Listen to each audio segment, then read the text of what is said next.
Hi అందరికీ welcome to my channel Jio entertainments.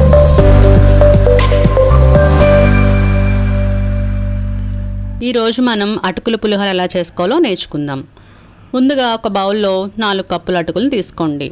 ఇలా కొంచెం మందపాటి అటుకులు తీసుకుంటే పులిహోర బాగా వస్తుంది. పల్చటి అటుకులు తీసుకుంటే మెత్తగా వచ్చేస్తుంది అన్నమాట. అలా అటుకుల్ని ఒక 2-3 సార్లు బాగా కడిగి పక్కన పెట్టుకోండి. కడిగి పెట్టుకోండి అంతేగాని నానబెట్టకండి. రైస్ని నానబెట్టినట్టు మాత్రం ఇవి నానబెట్టకూడదు. వాష్ చేసుకొని పక్కన పెట్టుకోండి. ఇప్పుడు ఒక పాన్ తీసుకొని అందులో 3 టేబుల్ స్పూన్లు ఆయిల్ వేసుకోండి. హీట్ అవ్వనివ్వండి. హీట్ అయిన తర్వాత 2 టేబుల్ స్పూన్ల వేరుశనగలు వేసుకోండి. అలాగే 2 టేబుల్ స్పూన్ల జీడిపప్పులు కూడా వేసుకోండి. జీడిపప్పులు కొద్దిగా కలర్ చేంజ్ అయ్యేదాకా ఫ్రై చేసుకోండి.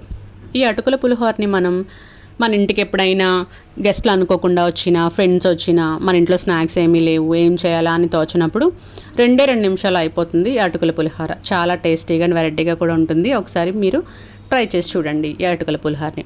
ఇప్పుడు ఇవి బాగా ఫ్రై అయిన తర్వాత ఇందులో తాలింపు దినుసులు కూడా వేసుకోవాలన్నమాట. ఇందులో ఆవాలు, జీలకర్ర, పచ్చెనగపప్పు, సాయమినపప్పు యాడ్ చేసాం. అన్నీ ఒక్కొక్క టేబుల్ స్పూన్ తీసుకొని అన్నీ ఒక 2 నిమిషాల పాటు వేగేంత వరకు ఫ్రై చేసుకోండి. ఈ అటుకుల పులిహోరని శ్రీకృష్ణుడు కూడా బాగా ఇష్టపడతాడంట. ఆయన బాగా ఇష్టంగా తింటారంట.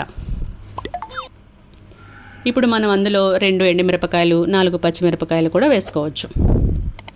ఇవన్నీ వేగిన తర్వాత అందులోనే ఒక గుప్పెడు కరివేపాకులు కూడా వేసుకొని బాగా ఫ్రై చేసుకోండి. మీలో ఎంతమందికి అటుకుల పులిహోర తెలుసు? ఎవరైనా ట్రై చేశారా, తిన్నారా ఇష్టంగా? నాకు కామెంట్ చేసి చెప్పండి. ఇలా కరివేపాకులు కూడా గుప్పెడ వేసుకున్న తర్వాత దాంట్లోనే చిటికెడు పసుపు కూడా వేసుకొని బాగా కలపండి. ఇప్పుడు ఇందులో మనం ముందుగా వాష్ చేసి పక్కన పెట్టుకున్న అటుకులను కూడా యాడ్ చేసుకోవాలి. నాకు ఇక్కడ నుంచి కొంచెం వీడియో అనేది కట్ అయిందండి. ఈ ఒక్కసారికి నన్ను ఏమీ అనుకోకండి.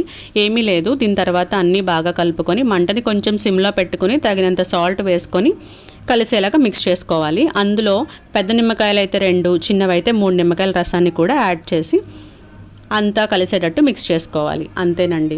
ఇలా అన్నీ కలిసిన తర్వాత మనం ఒక బౌల్లోకి తీసేసుకోవడమే. మీ ఊళ్ళో తెలివితేటలు ఇక్కడ వాడరు. చూసారా, వేడి వేడి అటుకుల పులిహోర చిటికలో తయారైపోతుందన్నమాట.